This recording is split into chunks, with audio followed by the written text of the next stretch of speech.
오늘 우리에게 주시는 하나님의 말씀은 요한계시록 11장 말씀입니다. 요한계시록 11장. 성경책은 409쪽에 있습니다. 요한계시록 11장 1절부터 13절까지 함께 읽겠습니다. 또 내게 지팡이 같은 갈대를 주며 말하기를, 일어나서 하나님의 성전과 제단과 그 안에서 경배하는 자들을 측량하되 성전 바깥 마당은 측량하지 말고 그냥 두라. 이것은 이방인에게 주었은즉 그들이 거룩한 성을 42달 동안 짓밟으리라. 내가 나의 두 증인에게 권세를 주리니 그들이 굵은 베옷을 입고 1260일을 예언하리라. 그들은 이 땅의 주 앞에 서 있는 두 감람나무와 두 촛대니 만일 누구든지 그들을 해하고자 하면 그들의 입에서 불이 나와서 그들의 원수를 삼켜버릴 것이요, 누구든지 그들을 해하고자 하면 반드시 그와 같이 죽임을 당하리라. 그들이 권능을 가지고 하늘을 닫아 그 예언을 하는 날 동안 비가 오지 못하게 하고, 또 권능을 가지고 물을 피로 변하게 하고 아무 때든지 원하는 대로 여러 가지 재앙으로 땅을 치리로다. 그들이 그 증언을 마칠 때에 무적행으로부터 올라오는 짐승이 그들과 더불어 전쟁을 일으켜 그들을 이기고 그들을 죽일 터인즉 그들의 시체가 큰 성 길에 있으리니 그 성은 영적으로 하면 소돔이라고도 하고 애굽이라고도 하니 곧 그들의 주께서 십자가에 못 박히신 곳이라. 백성들과 족속과 방언과 나라 중에서 사람들이 그 시체를 사흘 반 동안을 보며 무덤에 장사하지 못하게 하리로다. 이 두 선지자가 땅에 사는 자들을 괴롭게 한 고로 땅에 사는 자들이 그들의 죽음을 즐거워하고 기뻐하여 서로 예물을 보내니라 하더라. 3일 반 후에 하나님께로부터 생기가 그들 속에 들어가매 그들이 발로 일어서니 구경하는 자들이 크게 두려워하더라. 하늘로부터 큰 음성이 있어 이리로 올라오라 함을 그들이 듣고 구름을 타고 하늘로 올라가니 그들의 원수들도 구경하더라. 그때에 큰 지진이 나서 성 10분의 1이 무너지고 지진에 죽은 사람이 7천이라. 그 남은 자들이 두려워하여 영광을 하늘의 하나님께 돌리더라. 아멘. 7월 16일 수요일 아침입니다. 오늘 말씀은 어제 본문의 마지막 절, 네가 많은 백성과 나라와 방언과 임금에게 다시 예언해야 하여야 하리라는 그 말씀이 사도 요한에게 또 다른 환상으로 주어지며 예언 사역, 증인되는 사역이 어떠함을 말씀해 주고 있습니다. 특별히 3절에 보시면 두 증인이라는 말씀이 나오고 있는데 계속 읽어보면 이들은 슬픔과 회개를 상징하는 굵은 베옷을 입고 1260일 동안 예언할 것을 말씀해 줍니다. 여기서 굵은 베옷은 회개를 촉구하는 그 예수님의 증인되는 사역의 그 모습을 말해주고, 이 1260일이라는 시간은 2절에서는 42달로 또 나오기도 합니다. 그런데 이 시간이 실제적인 시간인지 아니면 상징적인 어떤 시간인지 우리가 정확히 알 수는 없지만, 분명한 것은 증인된 사역이라는 것은 내가 아무 때나 하는 것이 아니고 하나님께서 주관하시는 시간표에 따라서 제한적인 시간 속에서 감당해야 한다는 것입니다. 자, 그렇다면은 오늘 말씀을 통해 복음의 증인, 예수 그리스도의 증인된 우리가 배워야 될 교훈은 무엇인가요?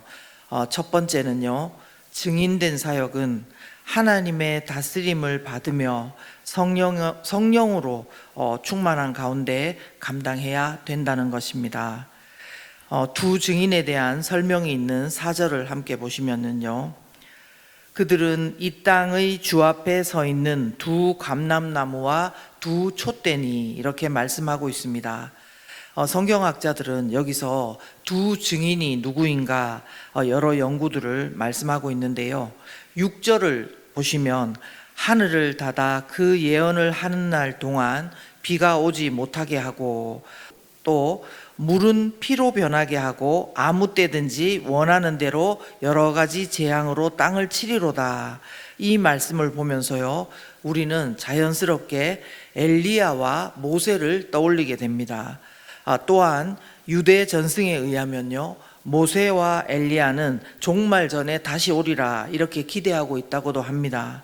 그러나 우리는 좀 전에 읽은 4절 말씀을 통해서 두 증인이 꼭 모세와 엘리야는 아닐 수 있겠다라는 것을 알게 됩니다. 왜냐하면요, 4절 말씀을 조금 더 읽어보면 그들은 이 땅에 주 앞에 서 있는 자들이다 이렇게 했는데, 주 앞에 서 있다는 것은 무엇입니까?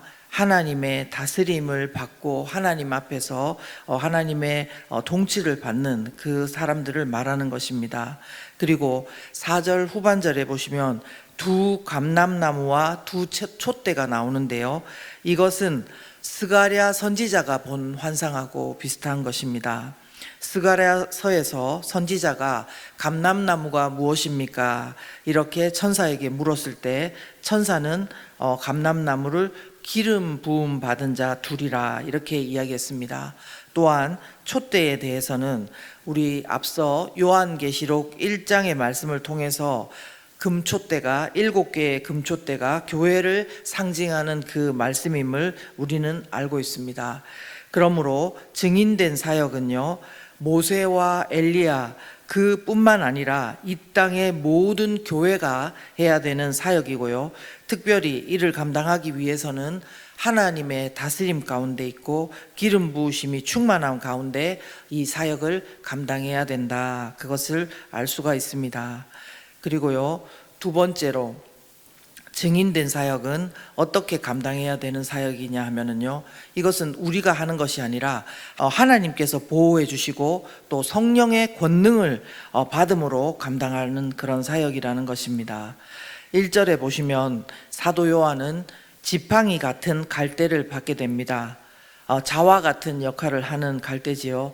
그리고 그것으로 하나님의 성전과 제단과 그 안에서 경배하는 자들을 측량하라는 그런 명을 받게 됩니다. 이것은요, 선지자들에게 종종 주어지는 그런 상징적인 행위로 사람들에게 전하는 메시지를 말로 전하는 게 아니라 보여주는 그런 역할을 하는 것입니다. 에스겔에서도요, 한 천사가 성전을 측량하는 그 모습이 나왔습니다. 동일하게 이것은 무슨 뜻이냐면요, 하나님의 보호하심과 소유권을 말씀하고 있는 것입니다. 즉 교회와 하나님을 예배하는 자들을 하나님께서 보호하신다는 것을 뜻하는 말씀입니다. 또한요, 증인된 사역은 증인이 되었다고 해서 말로만 우리 행동으로만 하는 것이 아니라 하나님께서 주신 권세와 권능 가운데 감당하는 사역임을 다시 알게 됩니다. 3절 상반절 말씀해 보시면 내가 나의 두 증인에게 권세를 주리니 하시면서 권세를 주실 것을 약속하시고요, 6절에도 보시면 권능을 가지고 기적을 일으키며 사역하는 모습을 말씀하시면서 증인된 사역을 하는 이들에게 권세와 권능을 주실 것을 말씀하고 있는 것입니다.